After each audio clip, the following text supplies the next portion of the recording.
এই ভিডিওতে আমরা দেখে নেব সূত্রের খাতা, যেটা আমি মেনলি সমস্ত চ্যাপ্টারের সূত্রগুলোকে কভার করে থাকি। ক্লাস 8-এর জন্য চ্যাপ্টার 1 থেকে 5 নম্বর, যেটা আমাদের ফার্স্ট সামেটিভ এক্সাম হয়, চ্যাপ্টার 1 থেকে 5 সেগুলোর সূত্র দেওয়া আছে, এবং এই সূত্রগুলো অন্যান্য এক্সামের ক্ষেত্রেও কাজে লাগে, দেখে থাকবে তোমরা।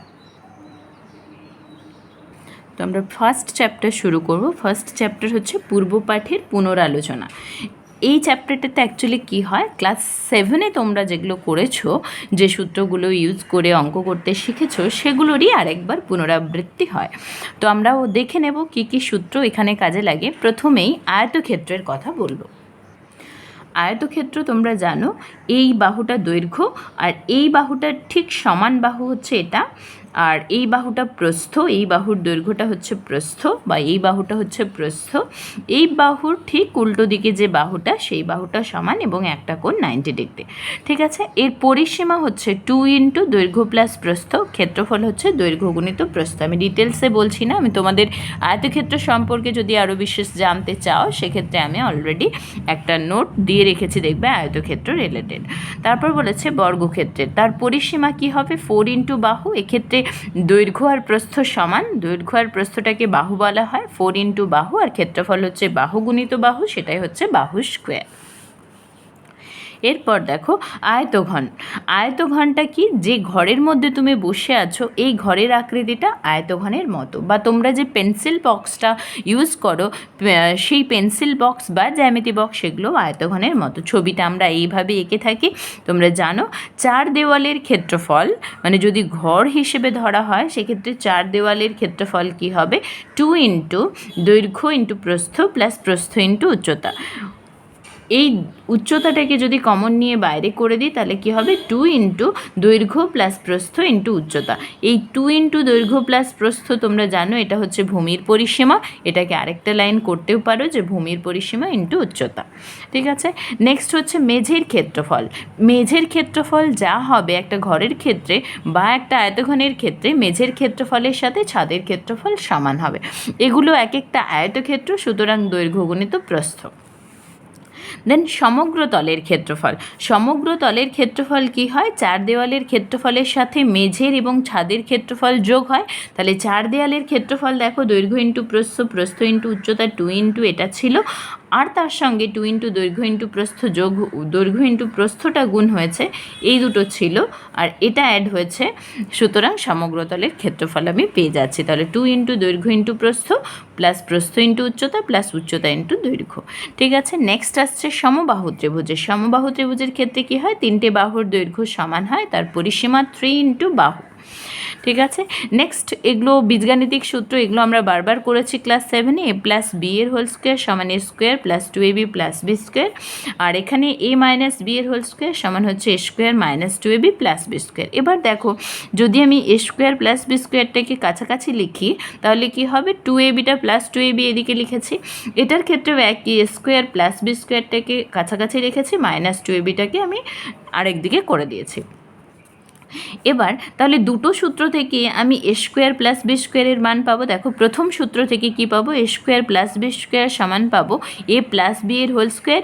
এই টার্মটা এদিকে আসবে, মানে মাইনাস 2ab। তাহলে এই সূত্রটা পাবো এ স্কোয়ার প্লাস বি স্কোয়ারের জন্য। একই রকম এই সূত্রটা থেকে দেখো, এ স্কোয়ার প্লাস বি স্কোয়ার সমানই আমি পাবো এ মাইনাস বি এর হোল স্কোয়ার, আর মাইনাসটা এদিকে আনলে প্লাস হয়ে যাবে, প্লাস 2ab। তাহলে কখনো আমাদের এ স্কোয়ার প্লাস বি স্কোয়ারের ক্ষেত্রে এই সূত্রটা ব্যবহার করব, কখনো আবার এই সূত্রটাও ব্যবহার করব। ঠিক আছে, 6 নম্বর যে সূত্র, সেটা হচ্ছে A square minus B square. এটা তোমাদের খুবই পরিচিত একটা সূত্র, এ plus B into A minus B. Next দেখো, এই দুটো সূত্র আমাদের অনেক সময় কাজে লাগে। সেটা কীরকম, 2 into A square plus B square, এটা যখন করবে তোমরা অবশ্যই খেয়াল রেখো, এ প্লাস বি এর হোল স্কোয়ারে প্লাস 2ab টার্ম আছে, আর এ মাইনাস বি এর হোল স্কোয়ারে মাইনাস 2ab টার্ম আছে, তাই তো। এবার দেখো, যদি এখানে আমি 2 এ স্কোয়ার প্লাস বি স্কোয়ার করতে চাই, তাহলে কী হবে, এই প্লাস 2ab আর এই মাইনাস 2abটিকে কাটিয়ে দিতে হবে। কাটিয়ে দেওয়া মানে যোগ করে দিলেই সহজে পেয়ে যাবো। তাহলে সূত্রটা হবে 2 into A square plus B square সমান এ প্লাস বি এর হোল স্কোয়ার প্লাস এ মাইনাস বি এর হোল স্কোয়ার। একই রকম এই দুটোকে যদি আমি বিয়োগ করি, সেক্ষেত্রে কি হবে, এই এ স্কোয়ার প্লাস বি স্কোয়ার, এ স্কোয়ার প্লাস বি স্কোয়ারটা কেটে যাবে, যেহেতু এদিকে পজিটিভ থাকবে, আর নেগেটিভ এটা থাকবে। সুতরাং 4ab সূত্রেতে এটা আসবে। এটা খেয়াল রেখো যে প্লাস হলে 2 × a square plus B square হবে, আর মাইনাস হলে 4ab হবে। তাহলে 4ab সমান a প্লাস বি এর whole square minus a minus B এর হোল স্কোয়ার। আচ্ছা, এবার দেখো তোমাদের এই কনসেপ্টগুলো কাজে লাগবে, কারণ এই কনসেপ্টগুলো শর্ট প্রশ্নে লাগে। শুধুমাত্র ক্লাস 8-এর জন্য না, তোমরা যত কম্পিটিটিভ এক্সাম দাও বা ক্লাস 9, 10 এগুলোতেও এই কনসেপ্টগুলোকে কাজে লাগানো হবে। 8 নম্বরে যেটা বলেছে সামান্তরিক। সামান্তরিক তোমরা আঁকতে জানো। এই সামান্তরিক এইভাবে আঁকা হয় এবং এটার ফিচারটা বলে দিই।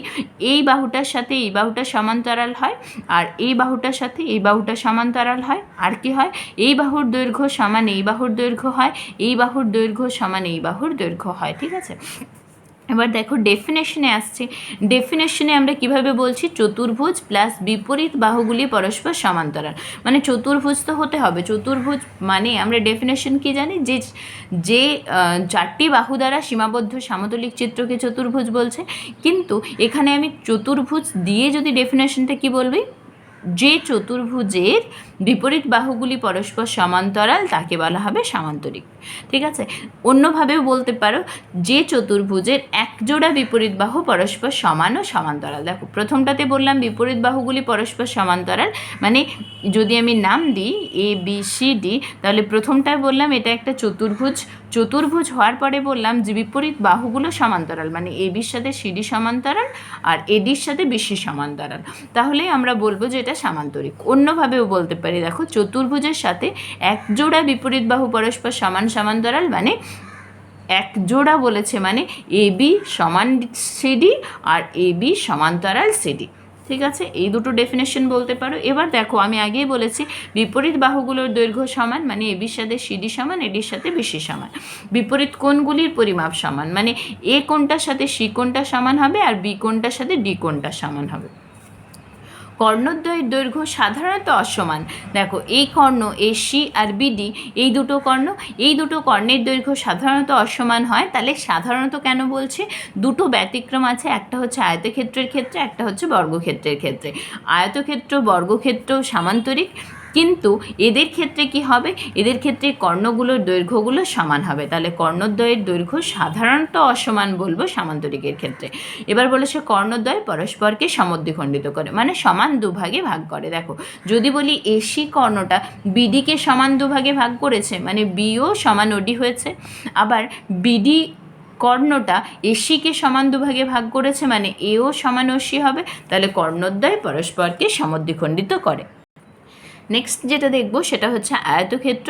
আয়তক্ষেত্রের ক্ষেত্রে সামান্তরিক হবেই। তাহলে ডেফিনেশন বলবো সামান্তরিকের একটা কোণ, যে সামান্তরিকের একটি কোণ সমকোণ তাকেই বলবো আমরা আয়তক্ষেত্র। তাহলে সামান্তরিকের প্রপার্টিজ কী ছিল? এই যে বিপরীত জোড়া বাহুগুলো সমান সমান্তরাল হবে, তাই তো? এটা তোমরা জানো। এবার দেখো বিপরীত বাহুগুলির দৈর্ঘ্য সমান, তাহলে অবশ্যই এই যে বাহুটার সাথে এই বাহুটার দৈর্ঘ্য সমান আর এই বাহুটার সাথে এই বাহুটার সমান। 4টি কোণের মান সমান এবং প্রত্যেকটি 90 ডিগ্রি। যেহেতু বলেছে একটি কোণ সমকোণ হলেও আমরা সামান্তরিকের ক্ষেত্রে কি জানি? এই কোণটা সমান এই কোণটা, তাহলে এটা 90 ডিগ্রি হলে এটা 90 ডিগ্রি। আবার দেখো এই যে দুটো বাহু সমান্তরাল, ভেদকের একই পার্শ্বস্থ অন্তঃকোণদ্বয়ের সমষ্টি 180 ডিগ্রি হয়।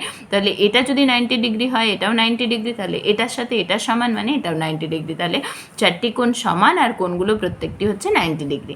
এবার দেখো এটার ক্ষেত্রে আয়তক্ষেত্রের দৈর্ঘ্যটা হচ্ছে, কর্ণদ্বয়ের দৈর্ঘ্যটা হচ্ছে সমান। মানে আমি যদি এইভাবে কর্ণটা নিই এবং নাম দিই, তাহলে কর্ণদ্বয়ের দৈর্ঘ্য হচ্ছে সমান। কর্ণদ্বয় পরস্পরকে সমদ্বিখণ্ডিত করে। যেহেতু এটাও একটা সামান্তরিক, সুতরাং এটার ক্ষেত্রেও একই। নেক্সট যেটা আমরা দেখব রম্বস। রম্বসের ক্ষেত্রে কি হয় না, এই 4টি বাহুর দৈর্ঘ্য সমান হয়, তাই তো? দেখো ডেফিনেশনে কি বলবো? যে সামান্তরিকের এক জোড়া সন্নিহিত বাহুর দৈর্ঘ্য সমান। সন্নিহিত বাহুর দৈর্ঘ্য সমান মানে এই বাহুটার সাথে এই বাহুটা সমান। আবার আমরা কি জানি? সামান্তরিক মানে এই বাহুর সাথে এই বাহু সমান, তাই তো? আবার এই বাহুর সাথে এই বাহু সমান, তাহলে 4টি বাহুর দৈর্ঘ্য সমান হয়ে যাচ্ছে। তাহলে বলছি কি, যে সামান্তরিকের একজোড়া সন্নিহিত বাহুর দৈর্ঘ্য সমান তাকে বলছি আমরা রম্বস। এবার দেখো তাহলে আমরা পেলাম কি, সকল বাহুর দৈর্ঘ্য সমান, মানে সব বাহুগুলোর দৈর্ঘ্যগুলো সমান হচ্ছে। বিপরীত কোণগুলোর পরিমাপ সমান, এটার সাথে এই কোণটা সমান আর এটার সাথে এই কোণটা সমান। কর্ণদ্বয়ের দৈর্ঘ্য সাধারণত অসমান, কারণ ব্যতিক্রম হচ্ছে বর্গক্ষেত্রের ক্ষেত্রে ব্যতিক্রম, কারণ বর্গক্ষেত্রেও একটা রম্বস বর্গক্ষেত্রের ক্ষেত্রে ব্যতিক্রম, কারণ বর্গক্ষেত্রের ক্ষেত্রে ওদের কর্ণদ্বয় পরস্পর সমান। ঠিক আছে, নেক্সট বলেছে কর্ণদ্বয় পরস্পরকে, এখানে লক্ষ্য করো রম্বস আর বর্গক্ষেত্রের ক্ষেত্রে একই সমকোণে সমদ্বিখণ্ডিত করবে। মানে এই যে কর্ণগুলো আঁকছে, এই কর্ণগুলো পরস্পরকে তো সমান দুভাগে ভাগ করছে, আর এই কোণটা মানে প্রত্যেকটা কোণ এখানে 90 ডিগ্রি হবে, সমকোণে সমদ্বিখণ্ডিত করবে। নেক্সট আসছে বর্গক্ষেত্র। বর্গক্ষেত্রের ডেফিনেশন দেখো অনেকভাবে আমি দিয়েছি, যার যেটা ঠিক লাগবে সেটা দেবে। প্রথম যেটা একটু বড় কিন্তু বুঝতে দেখো সুবিধে হবে, কি না, যে সামান্তরিকের একজোড়া সন্নিহিত বাহুর দৈর্ঘ্য সমান, একজোড়া সন্নিহিত বাহুর দৈর্ঘ্য সমান যে সামান্তরিকের, সেটাই হচ্ছে রম্বস। তাহলে বলেছি সামান্তরিকের একজোড়া সন্নিহিত বাহুর দৈর্ঘ্য সমান এবং একটি কোণ সমকোণ, তাকে আমরা বলবো বর্গক্ষেত্র। হয়েছে। এবার দেখো সামান্তরিক আর একজোড়া সন্নিহিত বাহুর দৈর্ঘ্য সমান হলেই আমরা কি জানি যে রম্বস।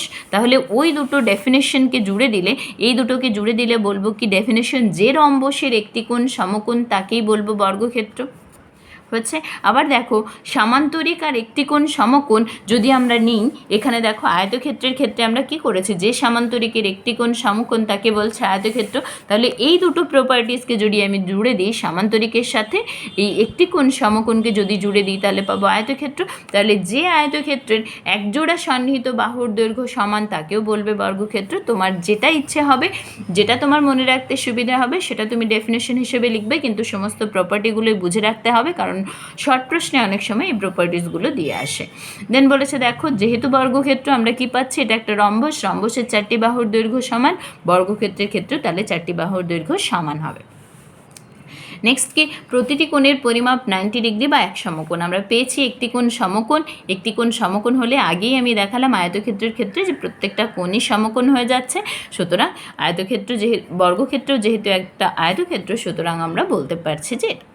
এরপরে দেখো বলছে কর্ণদ্বয়ের দৈর্ঘ্য সমান, অবভিয়াসলি কর্ণদ্বয়ের দৈর্ঘ্য সমান। এবার বলছে কর্ণদ্বয় পরস্পরকে সমকোণে সমদ্বিখণ্ডিত করে। ঠিক আছে, একটু আগেই রম্বসেরটা বুঝিয়েছি। নেক্সট এইটা তোমরা একটু ভালোভাবে বুঝবে, এটা অনেক সময় শর্ট প্রশ্ন আসে। দেখো আয়তক্ষেত্র, রম্বস, বর্গক্ষেত্র এই তিনটেই কিন্তু সবসময়ই সামান্তরিক। তাহলে কি, আয়তক্ষেত্র সর্বদাই একটি সামান্তরিক, কিন্তু দেখো উল্টো দিকে তীর চিহ্নটা দিয়ে আমি ক্রস করেছি, তাই তো, মানে আয়তক্ষেত্র সবসময়ই সামান্তরিক, কিন্তু সামান্তরিক আয়তক্ষেত্র হতে পারবে না। তোমাদের দেখবে অনেক সময় একটা কোশ্চেন আছে শর্ট প্রশ্নে যে আয়তক্ষেত্র সর্বদা সামান্তরিক, কিন্তু সমস্ত সামান্তরিক আয়তক্ষেত্র নয়। ঠিক আছে, এরকম টাইপের। তাহলে এইটা মনে রাখলে তোমরা করে ফেলতে পারবে, আয়তক্ষেত্র, রম্বস, বর্গক্ষেত্র হচ্ছে সামান্তরিক, কিন্তু সামান্তরিক মানে এই তিনটের কোনোটাই নয়, যদি একটা বিশেষ প্রপার্টি অ্যাড না হয়। দেখো সব বর্গক্ষেত্রই রম্বস, কিন্তু সমস্ত রম্বস বর্গক্ষেত্র নয়। সমস্ত বর্গক্ষেত্রই আয়তক্ষেত্র, কিন্তু সমস্ত আয়তক্ষেত্র বর্গক্ষেত্র নয়। তীর চিহ্নগুলো বর্গক্ষেত্র থেকে আয়তক্ষেত্রে যাচ্ছে, মানে সমস্ত বর্গক্ষেত্র আয়তক্ষেত্র হবে, কিন্তু উল্টো দিকে তীর চিহ্নটা ক্রস করে দিয়েছি, মানে সমস্ত আয়তক্ষেত্র বর্গক্ষেত্র হতে পারবে না। এবার দেখো চ্যাপ্টার 2 যেটা আছে আমাদের পাই চিত্র। পায়ের ডেফিনেশন এখানে আমি আর বলছি না, বা তোমাদেরকে যেভাবে পড়িয়েছি সেই জায়গাগুলোতে আর আসছি না, শুধুমাত্র ইম্পর্টেন্ট ইনফরমেশনগুলোই দিচ্ছি। দেখো পাই চিত্র বলতে কি বুঝি, অনেক সময় পাই চিত্রের এই ডেফিনেশনটা থেকে শর্ট প্রশ্ন দিয়ে দেওয়া হয়, সেই জন্য ডেফিনেশনটা একটু মনে রাখবে। কি না, বৃত্তাকার চিত্রের মাধ্যমে তথ্যকে লেখার পদ্ধতিকে বলা হয় পাইচিত্র। ডেফিনেশন থেকে অনেক সময় শর্ট প্রশ্ন দেয়, তাই আমি এটা বলেছি। এবার দেখো একটি বৃত্তের কেন্দ্রে সম্পূর্ণ কোণ 360 ডিগ্রি। যদি আমি একটা বৃত্ত আঁকি, এই কেন্দ্রে যে কোণটা তৈরি হচ্ছে এই কোণটা কত না 360 ডিগ্রি বা 4 সমকোণ।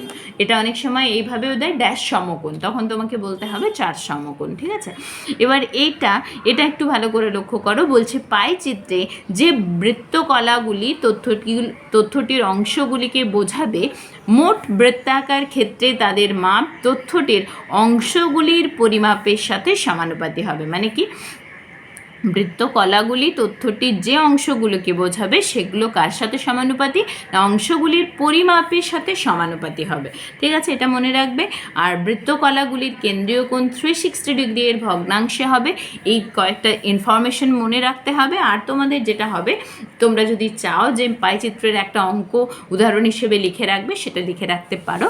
আমি যেহেতু তোমাদের চ্যাপ্টারটা করিয়েছি তাই আমি ওই জায়গাটায় আসছি না, তাহলে দেখলেই তোমাদের মনে পড়ে যাবে। এবার চ্যাপ্টার 3-তে দেখো মূলদ সংখ্যার ধারণা, এটা একটু ভালোভাবে করবে কারণ এটা ক্লাস 9-এও ভালোভাবে পড়তে হবে এবং এই কনসেপ্টটাকে বেশিবার কাজে লাগানো হয় বিভিন্ন জায়গায়। প্রথমেই যেটা জানবে স্বাভাবিক সংখ্যা। স্বাভাবিক সংখ্যা হচ্ছে 1, 2, 3 এইভাবে। অখণ্ড সংখ্যা হচ্ছে এই সমস্ত স্বাভাবিক সংখ্যাগুলো তো থাকছে, সঙ্গে জিরোটাও অ্যাড হচ্ছে। ঠিক আছে, নেক্সট পূর্ণ সংখ্যা। পূর্ণ সংখ্যায় তোমরা জানো -1, -2, -3 এইভাবে যে সংখ্যাগুলো আছে সেগুলো হচ্ছে ঋণাত্মক পূর্ণ সংখ্যা। আর জিরো কিন্তু ধনাত্মক বা ঋণাত্মক কোনো পূর্ণ মানে ধনাত্মক বা ঋণাত্মক কোনো সংখ্যায় নয়, এটা একটা পূর্ণ সংখ্যায়, তাই তো। এবার বলেছে দেখো 1, 2, 3 এই দিকে পজিটিভ দিকে যেগুলো সেগুলো হচ্ছে ধনাত্মক পূর্ণ সংখ্যা বা আমরা জানি স্বাভাবিক সংখ্যা এগুলোই। সুতরাং পূর্ণ সংখ্যা হচ্ছে এই সমস্ত সংখ্যাগুলো মিলে হচ্ছে আমাদের পূর্ণ সংখ্যা। ঋণাত্মক পূর্ণ সংখ্যা, 0 ধনাত্মক পূর্ণ সংখ্যা। ঠিক আছে, নেক্সট যেটা আমাদের এই চ্যাপ্টারের মূল বিষয় সেটা হলো মূলদ সংখ্যা। মূলদ সংখ্যাটা কীরকম, এই যে আমরা পূর্ণ সংখ্যাগুলো দেখলাম সেই পূর্ণ সংখ্যাগুলো তো থাকবেই, তার সাথে থাকবে ভগ্নাংশগুলো। ঠিক আছে, এবার দেখো ডেফিনেশনটা কিভাবে দেওয়া হচ্ছে। ডেফিনেশনটা খুব গুরুত্বপূর্ণ। এখানে বলেছে দেখো যে সকল সংখ্যাকে p/q আকারে প্রকাশ করা যায়। তোমরা এখানে খেয়াল রেখো পূর্ণ সংখ্যা কিন্তু সবসময়ই p/q আকারে লেখা যাবে। এটা তোমাদের আমি পড়িয়েছি যখন এই চ্যাপ্টারটার অঙ্কগুলো করিয়েছি তখন দেখিয়েছি p/q আকারে প্রকাশ করা যায়, যেখানে p ও q পূর্ণ সংখ্যা। এই জায়গাটাতে তোমরা একটু চেঞ্জও করতে পারো যে p ও q পরস্পর মৌলিক পূর্ণ সংখ্যা। কারণ কি আমাদের কাটাকাটি করা গেলে আমরা সেই ভগ্নাংশটাকে লঘিষ্ঠ আকারে পরিণত করেই লিখি সাধারণত। ঠিক আছে, বা pq পূর্ণ সংখ্যা লিখলেও পারো এবং হচ্ছে q ≠ 0 মানে এই ভাজকটা তোমরা জানো যে 0 হয়ে গেলে কি হবে, সেটা আমাদের অসংজ্ঞাত হয়ে যাবে, তাই এইটা q ≠ 0 হবে। নেক্সট লক্ষ্য করো, এটা শর্ট প্রশ্নের মধ্যে এই প্রশ্নটা অনেকবার পাবে। দুটি মূলদ সংখ্যার যোগফল, বিয়োগফল, গুণফল সর্বদাই মূলদ সংখ্যা হবে। ভাগফলের ক্ষেত্রে এটা একটু লক্ষ্য করো, দুটি মূলদ সংখ্যার ভাগফল যদি ভাজক শূন্য না হয় তবে সর্বদাই মূলদ সংখ্যা হবে। কিন্তু ভাজক শূন্য হলে সেক্ষেত্রে কি হবে, ভাজক শূন্য হলে দেখো 2ও পূর্ণ মূলদ সংখ্যা, আবার 0ও মূলদ সংখ্যা, তাহলে 2/0 এটা আমরা কি জানি, অসংজ্ঞাত, তাই না? এটা আমরা জানি অসংজ্ঞাত। সুতরাং এটার মূলদ সংখ্যা হচ্ছে না, তখন দুটি মূলদ সংখ্যার ভাগফল মূলদ সংখ্যা নয়। যদি এটা না বলা থাকে যে ভাজক শূন্য নয়, এই কথাটা যদি না বলা থাকে তাহলে আমরা লিখব দুটি মূলদ সংখ্যার ভাগফল মূলদ সংখ্যা হতেও পারে আবার নাও হতে পারে, এটার ক্ষেত্রে 0-র ক্ষেত্রে নয়।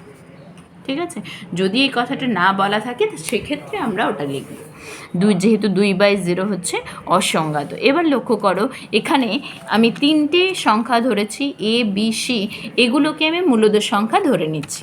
তাহলে প্রথম যে সূত্রটা পাবো দেখো, যে কোনো মূলদ সংখ্যার সাথে যদি আমি 0 যোগ করি সেটা সেই সংখ্যাটাই হবে, তাহলে 0 + a সমান হচ্ছে a + 0 সমান হচ্ছে a।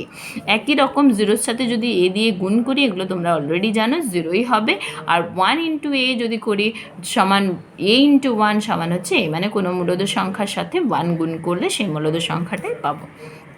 এবার এটা দেখো এ একটা মূলদ সংখ্যা, এখানে মূলদ সংখ্যা হিসেবে বলা হয়েছে, বাস্তব সংখ্যার ক্ষেত্রেও এটা অ্যাপ্লিকেবল।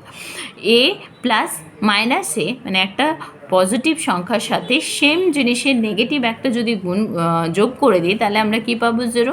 তাহলে a + -a সমান হচ্ছে 0। আবার একই রকম -a-এর যদি আমি এটা করি, দেখো -a-এর বিপরীত চিহ্ন যুক্ত সংখ্যা কি হবে, -a, তাহলে -a প্লাস হয়ে যাবে +a, তাহলে -a + a = 0। একই রকম a × 1/a সমান 1/a × a দেখো কেটে যাবে, 1 হয়ে যাবে। এক্ষেত্রে অবশ্যই খেয়াল রেখো a ≠ 0 হবে। a যদি =0 হয়ে যায় তাহলে কি হবে, 1/0, 1/0 হচ্ছে অসংজ্ঞাত। নেক্সট দুটো পদ্ধতি সম্পর্কে তোমাদের দেখাবো, সেটা হচ্ছে প্রথম বিনিময় পদ্ধতি। বিনিময় বলতে অ্যাকচুয়ালি স্থান বিনিময় বিনিময়ের কথা বলছে, মানে তুমি আমার স্থানে যাও, আমি তোমার স্থানে যাই, এই একটা ব্যাপার। দেখো যোগের ক্ষেত্রে এ কি ছিল, প্রথম স্থানে ছিল, বি দ্বিতীয় স্থানে ছিল। এখানে কি হচ্ছে, স্থানটা বিনিময় করেছে, এ বিটা এসছে প্রথম স্থানে আর এটা গেছে দ্বিতীয় স্থানে। তাহলে যোগের ক্ষেত্রে মূলদ সংখ্যা যোগের বিনিময় নিয়ম মেনে চলে আমি বলতে পারি। গুণের ক্ষেত্রেও দেখো এ ইন্টু বি সমান বি ইন্টু এ, মানে 2 ইন্টু 3 দুটোই মূলদ সংখ্যা, 2 ইন্টু 3 করলেও 6 আর 3 ইন্টু 2 করলেও আমরা জানি 6। তাহলে কি হয়, স্থান বিনিময় করলেও বিনিময় সূত্রটা মেনে চলছে। তাহলে আমি কি বলবো, দুটি মূলদ সংখ্যার গুণফল বিনিময় নিয়ম মেনে চলে। বিয়োগের ক্ষেত্রে দেখবে এটা হয় না, যেমন ধরো 2 - 3-তে আমরা জানি -1, আবার 3 - 2-তে সমান হচ্ছে 1। দেখো এই দুটো সমান হয় না, তাহলে স্থান বিনিময় করলে মূলদ সংখ্যার বিয়োগের ক্ষেত্রে কিন্তু এই বিনিময় নিয়মটা প্রযোজ্য নয়। ভাগের ক্ষেত্রেও একই, ভাগের ক্ষেত্রেও এই বিনিময় নিয়ম প্রযোজ্য নয়। এবার দেখো আরেকটা নিয়ম যেটা আমাদের জানার দরকার, সেটা হচ্ছে সংযোগ নিয়ম। সংযোগ নিয়মটা যোগের ক্ষেত্রে, মূলদ সংখ্যার যোগের ক্ষেত্রে কি হয়, সংযোগ নিয়ম মেনে চলে। তাহলে এ প্লাস, দেখো বি প্লাস সিতে বন্ধনীর মধ্যে ছিল, ওটাতে সংযোগ নিয়ম অ্যাপ্লাই করা হচ্ছে, মানে কি, মানে এদের এ প্লাস বি আগে হবে, তারপরে সি হবে। একই রকম গুণের ক্ষেত্রেও কি হয়, দুটি মূলদ সংখ্যা গুণের ক্ষেত্রে সংযোগ নিয়মটা মেনে চলে। তাহলে এ ইন্টু বি ইন্টু সি এটা আগে করে তারপরে এটা করার যেটা ছিল, এটা সমানই এ ইন্টু বি ইন্টু সি। কিন্তু বিয়োগ আর ভাগের ক্ষেত্রে এই নিয়মগুলো মেনে চলে না। এখানে B C not equal to 0 অবশ্যই দিতে হবে, বিও 0 হবে না, সিও 0 হবে না, কারণ এখানে সি 0 হলে এটা অসংজ্ঞাত, বি 0 হলে এই টার্মটা অসংজ্ঞাত। ঠিক আছে, দেন দেখো এর অন্যনক, যে কোনো মূলদ সংখ্যা যদি এ হয় তার অন্যনক কী হবে, 1/a। তাহলে 2/3 এর অন্যনক কী হবে, এর অন্যনক কী হবে, 1/2/3। 1/2/3 মানে কি, 1 ইন্টু, এটা ভাগ ছিল, গুণ করতে হলে আমাকে ভগ্নাংশটাকে উল্টে দিতে হবে, তাহলে এটা হচ্ছে 3/2। তাহলে 2/3 এর অন্যনক হচ্ছে 3/2। এবার দেখো যেটা আমাদের খুবই গুরুত্বপূর্ণ একটা টপিক, সেটা হচ্ছে ভগ্নাংশকে সংখ্যা রেখায় বসানোর স্টেপসগুলো। তোমাদের এটা দিয়ে অলরেডি একটা ভিডিও দেওয়া হয়েছে, তো সেখান থেকেও দেখে নিতে পারো যদি আরও ভালোভাবে বুঝতে চাও। এখানে স্টেপসগুলো দিয়ে একটা জিস্ট বানিয়েছি। দেখো বলছে কোন দুটি পূর্ণ সংখ্যার মাঝে মূলদ সংখ্যাটি আছে তা প্রথমে নির্ণয় করব। দুভাবে নির্ণয় করা যায়, একটা হচ্ছে দশমিকে প্রকাশ করে, আরেকটা হচ্ছে মিশ্র ভগ্নাংশে প্রকাশ করে। আমি সাধারণত তোমাদের মিশ্র ভগ্নাংশে পরিণত করা গেলে তাহলে মিশ্র ভগ্নাংশে পরিণত করি, কারণ পুরোটাই আমাদের প্রকৃত ভগ্নাংশের কাজ দিয়ে বাকি দুটো স্টেপস হবে। সুতরাং দেখো মিশ্র ভগ্নাংশে প্রকাশের মাধ্যমে করব। প্রথমেই যেটা বলছি যে যদি আমি এইভাবে তিনটে এক্সাম্পল নিয়েছি, 2/3কে তো আমি দেখো মিশ্র ভগ্নাংশে করতে পারবো না, কারণ এটা একটা প্রকৃত ভগ্নাংশ। তাহলে প্রকৃত ভগ্নাংশ থাকলে আমি এইভাবে লিখতে পারি 0 + 2/3। তাহলে এই সংখ্যাটা আছে কতর মধ্যে, 0 থেকে 1-এর মধ্যে রয়েছে, কারণ 0 + 2/3। তাহলে প্রথম যে স্টেপ ছিল কোন দুটি পূর্ণ সংখ্যার মাঝে আছে মূলদ সংখ্যাটা, সেটা নির্ণয় করব। তাহলে এটা আছে 0 আর 1-এর মধ্যে। এবার 2 নম্বর যে উদাহরণটা নিয়েছি দেখো 11/8, একে তাহলে মিশ্র ভগ্নাংশ থেকে অপ্রকৃত ভগ্নাংশ থেকে মিশ্র ভগ্নাংশে পরিণত করতে পারবো। 8 × 1 = 8, 8 × 3 = 11। তাহলে এটা সমান কি 1 + 3/8, তাই তো। তাহলে এটা কতর মধ্যে আছে, 1 থেকে 2 এর মধ্যে আছে এই সংখ্যাটা। নেক্সট দেখো -7/5, তাহলে 1 2/5, এক্ষেত্রে আমরা কি পাবো, -1 -2/5। তাহলে কতর মধ্যে আছে, এটা -1 থেকে -2 এর মধ্যে আছে, -1 থেকে -2 এর মধ্যে। কি করে পেলাম না, -1 আবার দেখো -1 এটা রয়েছে, তাহলে -1 থেকে -2 এর মধ্যে আছে। প্রথম স্টেপে আমরা এইগুলো খুঁজে বের করে নেব যে কোন দুটো মূলদ সংখ্যাটা কোন দুটো পূর্ণ সংখ্যার মাঝে আছে। ঠিক আছে, স্টেপ 2তে বলেছে যে প্রকৃত ভগ্নাংশটা পাবো তার হরে যে সংখ্যাটি আছে তত ভাগে ভাগ করব সংখ্যা রেখাকে। ঠিক আছে, তো আমি এখানে সংখ্যা রেখাটা পেন দিয়ে আঁকছি, তোমরা পেন্সিল ইউজ করবে, পেন্সিল স্কেল ইউজ করে করবে। আমি যে সংখ্যা রেখাটা বসানো দেখিয়েছি সেখানে আরও স্পষ্টভাবে দেখিয়েছি কীভাবে কী করবো, সেটা থেকেও দেখতে পারো। সংখ্যা রেখাকে যেহেতু একটা রেখা, সুতরাং তীর চিহ্ন দিয়ে এইভাবে করে নেওয়া হয়। এবার দেখো এখানে কি হয়েছে, সংখ্যাটা 0 আর 1-এর মধ্যে আছে, সুতরাং আমি চেষ্টা করব 0 আর 1টাকে একটু বেশি করে নিতে। তারপরে তুমি চাইলে আরও একটু নিতে পারো, 0 আর 1 যে ডিস্টেন্সটা নিয়েছো সেই ডিস্টেন্সে 2 দিতে পারো, আবার 0 থেকে -1 আরেকটা ডিস্টেন্স দিতে পারো। ঠিক আছে, এইভাবেও সংখ্যা রেখাটা এত বড় করে আঁকতে পারো, কিন্তু তীর চিহ্নগুলো অবশ্যই দিও। এখানে না দিলে এখানে দিলেও কোনো অসুবিধে নেই, একই তীর চিহ্নটা দিতে হবে। এবার লক্ষ্য করো কি বলেছে, হরে যে সংখ্যাটি আছে তত ভাগে ভাগ করব। হরে কি আছে, যে প্রকৃত ভগ্নাংশটাকে দেখব, এর হরে আছে কত, 3। তাহলে 0 থেকে 1 আছে, তাকে আমি সমান, মোটামুটি প্রায় সমান ভাগে সমান 3টে ভাগ করে নেব।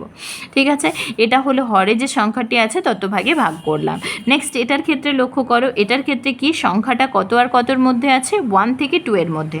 তাহলে আমি এখানে 0 নিই, এখানে -1, এখানে 1, এখানে 2 নিই, এখানে 3। তাহলে 1 থেকে 2 এর মধ্যে আছে। এবার প্রকৃত ভগ্নাংশকে 3/8, তাহলে হরে কে আছে 8। তাহলে 1 থেকে 2 এই যে অংশটা আছে একে সমান 8 ভাগে মোটামুটি একটা ভাগ করে নেব। 1 2 3 4 5 6 7 হয়েছে, আরেকটা করে নিই 8। ঠিক আছে, হলো এটার ক্ষেত্রে লক্ষ্য করো একই রকম, এখানে মিশ্র ভগ্নাংশটা কত থেকে কতর মধ্যে আছে, দেখো মিশ্র ভগ্নাংশটা রয়েছে -1 -2/5। তাহলে -1 থেকে -2 এর মধ্যে, সুতরাং এখানে আমি 0টা নিই, 0 থেকে 1 -1 -2। এবার -1 থেকে -2 এর মধ্যে আছে, প্রকৃত ভগ্নাংশটা কত, 2/5। 5 ভাগে ভাগ করতে হবে, সমান 1 2 3 4 5, 5 ভাগে সমান ভাগ করে নিয়েছি। তাহলে সেকেন্ড স্টেপ নিশ্চয়ই বুঝতে পেরেছো। থার্ড স্টেপ দেখো, লবে যে সংখ্যাটি আছে ছোট সংখ্যা থেকে তত ঘর এগোবো। তাহলে লবে কত সংখ্যা আছে, 2। ছোট সংখ্যাকে, ছোট পূর্ণ সংখ্যা হচ্ছে 0, তাহলে 0 থেকে তত ঘর মানে 2 ঘর এগোবো, 0 1 2। এই সংখ্যাটা তাহলে হচ্ছে 2/3 হয়েছে। এখানেও দেখো, এখানে সবথেকে ছোট সংখ্যা হচ্ছে 1, তাহলে 3 আছে ওপরে, তাহলে এটা থেকে আমরা 3 ঘর যাব, 1 2 3। তাহলে এই ঘরটা, এই সংখ্যাটা হচ্ছে 3/8। একই রকম এখানে 2/5, তাহলে 2 আছে লবে, সুতরাং আমরা ছোট সংখ্যা থেকে বলছি। এটার ক্ষেত্রে কিন্তু দেখো যখন নেগেটিভ তখন কিন্তু ছোট সংখ্যার থেকে যাচ্ছে না, মেনলি আমরা -1 থেকে এগোচ্ছি, -1 থেকে এগোচ্ছি, এই 2 ঘর এগোবো। তাহলে এই পয়েন্টটা হচ্ছে -7/5। তাহলে নেগেটিভের ক্ষেত্রে এটা ছোট সংখ্যা বলেছি, এটা হচ্ছে পজিটিভের ক্ষেত্রে। তাহলে বড় সংখ্যা থেকে এগোবো, তাহলে সেটা হবে কি আমাদের নেগেটিভের ক্ষেত্রে। ঠিক আছে, এই জিনিসটা একটু খেয়াল রাখবেন। ঠিক আছে, বা তাছাড়া আমরা এই সংখ্যাটাকে না লিখে সরাসরি লিখবো, তত ঘর যাব তত ঘর এগোবো, সেটা তোমাদের মনে রাখতে হবে এই দুটোটা। নেক্সট চ্যাপ্টার 4-এ দেখবে নাম আছে বহুপদী সংখ্যামালার গুণ ও ভাগ। এই গুণ আর ভাগ করতে হলে আমাদের এই গুণের ক্ষেত্রে এই 3টে সূত্র, এবং এটা অলরেডি আমরা জানি, তো সেই সূত্রগুলো একবার দেখে নিই। এই দিক থেকে অ্যাকচুয়ালি আসে গুণের গুণফল, যেহেতু a + b × a - b সমান হচ্ছে a² - b², এটা তোমরা জানো। ক্লাস 8-এ এসে এটা শিখেছো, a + b × a² - ab + b² সমান হচ্ছে a³ + b³ R a - b × a² + ab + b² মানে হচ্ছে a³ - b³। ঠিক আছে, এখানে আয়তক্ষেত্রের ক্ষেত্রফলের সূত্রটাও কাজে লাগে, দৈর্ঘ্য × প্রস্থ। ধরো কখনো বলে দিচ্ছে যে যদি গুণফল নির্ণয় করতে চাই বা গুণফল নির্ণয়ের চ্যাপ্টার হয়, তখন হয়তো বলে দিল একটা আয়তক্ষেত্রের দৈর্ঘ্য এত, প্রস্থ এত, ক্ষেত্রফল কত। তাহলে তোমরা কি করবে, এই সূত্রটা জানা থাকলে দৈর্ঘ্য × প্রস্থ করে ক্ষেত্রফলটা নির্ণয় করে নেবে। এবং ভাগের ক্ষেত্রে কিভাবে কাজে দেবে, ধরো বলে দিল আয়তক্ষেত্রের ক্ষেত্রফলটা হচ্ছে কোনো একটা পরিমাণ বলে দেওয়া আছে, দৈর্ঘ্য বলে দেওয়া আছে, প্রস্থ নির্ণয় করতে হবে। সেক্ষেত্রে কী করব, যেহেতু আমরা জানি ক্ষেত্রফল সমান দৈর্ঘ্য × প্রস্থ, তাহলে প্রস্থ সমান কী হবে, ক্ষেত্রফল বাই দৈর্ঘ্য। তাহলে আমরা ভাগটা করে নিতে পারবো। আর এই সূত্রটাও দেখবে কাজে লাগছে, সেটা হচ্ছে এটা, ভাজ্য সমান ভাজক গুণিত ভাগফল যুক্ত ভাগশেষ। ভাজ্য সমান ভাজক গুণিত ভাগফল যুক্ত ভাগশেষ। এবার লাস্ট চ্যাপ্টার যেটা হচ্ছে 5 নম্বর চ্যাপ্টার, ঘনফল নির্ণয়। সেই ঘনফল নির্ণয়ের প্রথমে 2-3টে টার্ম আগে জানবো, সেটা হচ্ছে ঘন কি, ঘন বলতে আমরা এটাই বুঝি, যদি বলে এ এর ঘন মানে কি এ কিউব, তাহলে এ কিউব মানে 3 বার এ দিয়ে গুণ, মানে 2-এর ঘন বললে আমরা কি লিখব 2 কিউব, 2-এর ঘন মানে হচ্ছে 2 কিউব, তাহলে 3 বার 2 দিয়ে গুণ, এটাই হচ্ছে আমার 2-এর ঘন। ঠিক আছে, ঘনফল বা ঘনমূল বা ইংরেজিতে বলা হয় কিউব রুট, সেটা কি না এর ঘনফল বলতে বোঝায় এই যে দেখো স্কোয়ার যখন করো স্কোয়ার রুট তখন কি হয় এইভাবে লেখো, তাই তো, √4, এটার ক্ষেত্রে যেহেতু কিউব রুট তাহলে এখানে এটা, যদি 4th রুট বলতো তাহলে 4th রুট 4, যদি 5th রুট বলতো তাহলে এইভাবে লিখতাম, 5টাকে এখানে লিখতাম এটা। যখনই তুমি এইভাবে লিখবে ধরো 5 ইন্টু এটা √4 তখন কিন্তু আলাদা 5 ইন্টু √4, আর যখনই 5টা এইভাবে লিখবে তখনই বোঝাবে 5th রুট 4। ঠিক আছে, এটা মানেই হচ্ছে a⁴ পূর্ণ ঘন সংখ্যাটা কি না যে সমস্ত সংখ্যার ঘনফল মানে এই যে এরকম ফর্মায় এর ঘনফল যদি আমি দেখি তাহলে হচ্ছে কিউব রুটে বলছে ঘনফলটা একটা মূলদ সংখ্যা হবে, সেই সংখ্যাটা হচ্ছে পূর্ণ ঘন সংখ্যা। তাহলে একটু উদাহরণ দিলে আরও ভালো ক্লিয়ারলি বুঝতে পারবে। দেখো 27 একটা পূর্ণ ঘন সংখ্যা, কারণ কি, কারণ হচ্ছে 27-এর ঘনমূলটা একটা মূলদ সংখ্যা। একই রকম 16 একটি পূর্ণ ঘন সংখ্যা নয়, কারণ কি, কারণ যদি আমি 16-এর ঘনমূল নির্ণয় করি বা ঘনফল নির্ণয় করি, দেখো 16 মানে 2-এর কিউব ইন্টু 2, তাহলে সেখান থেকে 2 একটা বেরিয়ে যাচ্ছে, তাহলে কিউব রুট 2 বাইরে থাকছে, একে আমি মূলত সংখ্যার আকারে সাজাতে পারছি না, সুতরাং 16টা হচ্ছে পূর্ণ ঘন সংখ্যা নয়। এটা অনেক সময় শর্ট প্রশ্নে আসে, হার্ডি-রামানুজন সংখ্যা, এটার বিস্তারিত একটু আলোচনা আমি আগে করেছি। তো হার্ডি-রামানুজন সংখ্যাটা হচ্ছে 1729, এটা মনে রাখবে। আর আয়তঘনের আয়তন আমরা অলরেডি প্রথম চ্যাপ্টারে, যেটা পূর্বপাঠের পুনরালোচনা, আয়তঘনের বাকিগুলো করেছি। এই চ্যাপ্টারে দেখবে আয়তনটা সূত্রটা কাজে লাগানো হবে। আয়তঘনের আয়তন কি, দৈর্ঘ্য গুণিত প্রস্থ গুণিত উচ্চতা। ঘনকের আয়তনের ক্ষেত্রে কি, দৈর্ঘ্য প্রস্থ উচ্চতা তিনটেই সমান হওয়ার কারণে এটাকে বলা হচ্ছে, দৈর্ঘ্যটাকে বলা হয় বাহু, তাই বাহুর কিউব। এবার যে সূত্রগুলো তোমাদের মনে রাখতে হবে এগুলোকে আমরা অভেদ বলে থাকি। তোমাদের অভেদ এবং সমীকরণের একটা আলাদা ভিডিও দিয়েছি, পার্থক্য, সেটা দেখতে পারো অভেদটা বোঝার জন্য। আর এগুলোকে আমরা সূত্রও বলে থাকি। ঠিক আছে, a + b তার হোল কিউব সমান হচ্ছে কি, এই সূত্রগুলো আমরা নতুন জানছি, a³ + 3 × a²b + 3ab² + b³। এবার a³ আর b³ যদি একসাথে নিই, দেখো a³ + b³ আর এই দুটো থেকে যদি 3ab-টাকে কমন নিই তাহলে হচ্ছে a + b। এই ফর্মটাও তোমাদের মনে রাখতে হবে, কারণ a³ + b³ তোমাদের অনেক সময় কাজে লাগবে। a³ + b³ সমান, দেখো এটা থেকেই আমি পাবো a³ + b³ সমান হচ্ছে a + b এর হোল কিউব। আর এই পুরো টার্মটা পজিটিভ আছে, এটা যখন আমার এদিকে আসবে তখন নেগেটিভ হয়ে যাবে, তাহলে a + b এর whole cube -3ab × a + b। একই রকম মাইনাসের ক্ষেত্রেও সূত্রগুলো পাবো, a - b এর হোল কিউব সমান হচ্ছে a³ -3a²b + 3ab² - b³। এক্ষেত্রে a³ - b³ এক জায়গায় নিয়ে এসেছি, এই দুটো টার্ম থেকে -3ab-কে কমন নিয়েছি, তাহলে হচ্ছে a - b। একই রকম এখানেও a³ - b³ সমান কি, a - b এর হোল কিউব, আর এই মাইনাসের টার্মটা ছিল এটা অন্যদিকে আসছে, তো সুতরাং +3ab × a - b। আচ্ছা, এবার দেখো এই 7 নম্বর যে সূত্রটা, এটা তোমাদের ক্লাস 9-এ খুব বেশি কাজে লাগবে এবং বিভিন্ন কম্পিটিটিভ এক্সামেও বলেছি কাজে লাগে। এটা হচ্ছে a³ + b³ + c³ - 3abc। এই সূত্র থাকলে আমরা লিখতে পারি কি, a + b + c × a² + b² + c² - ab - bc - ca। এবার তোমাদের যে অঙ্কটা আছে তাদের এই ফর্মটাকে মানে এই টার্মটাকে এইভাবে সাজানোর দরকার হয়। সেক্ষেত্রে এটা মনে রেখো যে a² + b² + c² - ab - bc - ca সমান হচ্ছে হাফ অফ a - b এর হোল স্কোয়ার + b - c এর হোল স্কোয়ার + c - a এর হোল স্কোয়ার। এই তিনটে রাশির বর্গের সমষ্টি রূপে প্রকাশ করা যাচ্ছে। এবার লক্ষ্য করো, এই প্রথম সূত্রটাতে যদি a + b + c সমান যদি 0 হয়, এটা যদি 0 হয় তাহলে আমরা কি বলতে পারবো, এই দিকটা পুরোটা, ডান দিকটা পুরোটা 0 হয়ে যাবে, কারণ 0 × এই সংখ্যাটা মানে 0।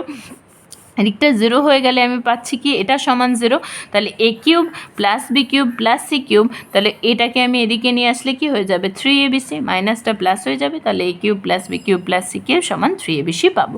এই সূত্রটা আমি তোমাদের আগেও দেখিয়েছি, আরও একবার বলে দিই, 2 × a² + b² সমান হচ্ছে a + b এর হোল স্কোয়ার + a - b এর হোল স্কোয়ার। 4ab সূত্র হচ্ছে a + b এর হোল স্কোয়ার - a - b এর হোল স্কোয়ার। দেন দেখো এই দুটো সূত্র একটু ভালোভাবে মনে রাখবে। এটা কি না, এটা হচ্ছে মান নির্ণয়ের সূত্র। মান নির্ণয়ের সূত্র A cube plus B cube minus B কিউবের জন্য আলাদা, আর উৎপাদকে বিশ্লেষণ করার সূত্র হচ্ছে আলাদা। এ কিউব প্লাস বি কিউবের জন্য একটা, এ কিউব মাইনাস বি কিউবের জন্য আরেকটা। তাহলে A cube plus B cube এই সূত্রটা তোমাদের আগেই দেখিয়েছি, এ প্লাস বি এর whole cube minus 3ab into A plus B, A cube minus B cube সমান হচ্ছে এ মাইনাস বি এর whole cube plus 3ab into A minus B.